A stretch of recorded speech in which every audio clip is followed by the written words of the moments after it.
Well, tonight with me on the set is Professor Mwambushe from the Faculty of Arts here at Makerere University. Thanks for joining me, Professor. Thank you. The whole issue, when you look at the 2011-2015 NRM Manifesto, it touched on road infrastructure. Let us start with the road infrastructure. Has President Museveni fulfilled what he promised the people in the road sector? A lot has been done, especially on the trunk roads, and I think he has gone a long way to achieve that one. And there are also plans about the railway, the regular line. We are talking about also the dams for energy. I think on the infrastructure, he is on the road to achieving what he has been promising, but definitely what you promise, you don't achieve the whole of it, considering that we don't have enough resources, and you just make those statements in order to attract the attention of the voters. Most of the roads that he has talked about is a copy and paste of about a manifesto of about 10 years back, and some of the roads have not been completed. They keep on featuring. Is that the will? I have told you that at least on the road infrastructure, he has gone a long way to fulfill his promises. Although definitely he would exaggerate what he is going to fulfill, like all politicians do exaggerate. But maybe what I may say is that the road infrastructure is not the only factor of production in this country, nor is it the only thing that we should prioritize. It is his government that mortgaged the road, the railway network, solely mortgaged to the Rift Valley Railways. But along the way, with the cooperation of the Chinese, he's talking of now the standard gauge railway, bringing the standard gauge railway. But already in Nairobi, in Kenya, work is being done on the Ugandan part is known. Do you think that if President Museveni was given the next 5 years, Uganda will live to see the standard gauge railway done? On the question of the standard railway gauge, I think we are already at the promised stage, and there are a lot of issues around it as to whether it is not very expensive, too expensive, compared to what is being done in Kenya. And also the other issue to be considered is why did we, in the first instance, privatize the Uganda Railway to a South African company, which I suspect is also a state company. Well, Uganda's foreign debt burden is estimated to be about $15 billion.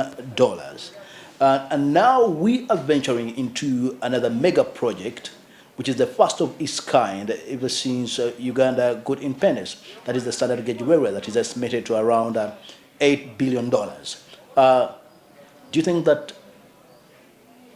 powering the $8 billion, which is going to be a loan from the Exim Bank of China, Uganda will be in position to sustain that foreign budget, which apparently will bring Uganda's earlier foreign budget of about $15 billion to about $28 billion. On mortgaging Uganda's economy to construct railways and other infrastructure, I think we are too much expectant about what we are going to get from the oil. And that is very dangerous in terms of economic stability, because Ghana did the same, and as we talk now, Ghana has got an economic crisis.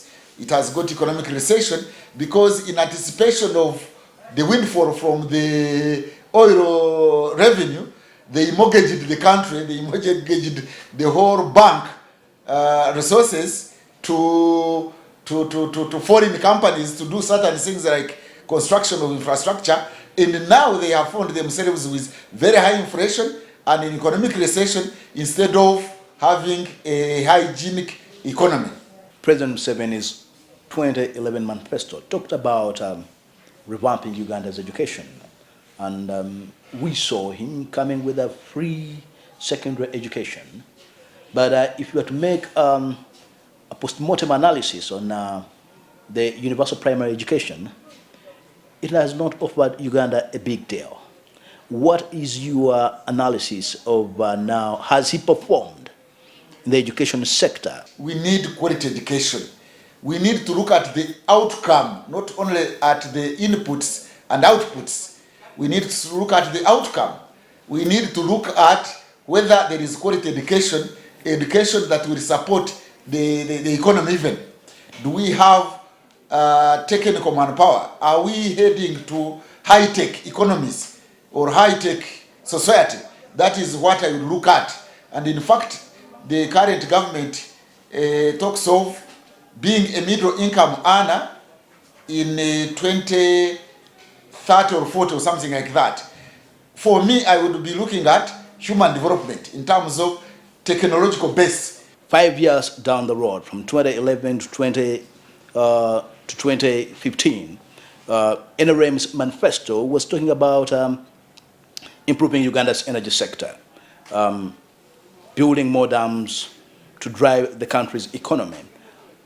Has President Museveni performed to the expectations of Ugandans in regard to energy? I think to that extent, there is a focus there. The challenge, however, is that that energy seems to be expensive, and it will be even more expensive, and it will affect business transactions here. That is one way in which our businesses are not competitive, because that energy is expensive. And it is expensive, I think, because of this private-public partnership that we have engaged in. Thank you very much.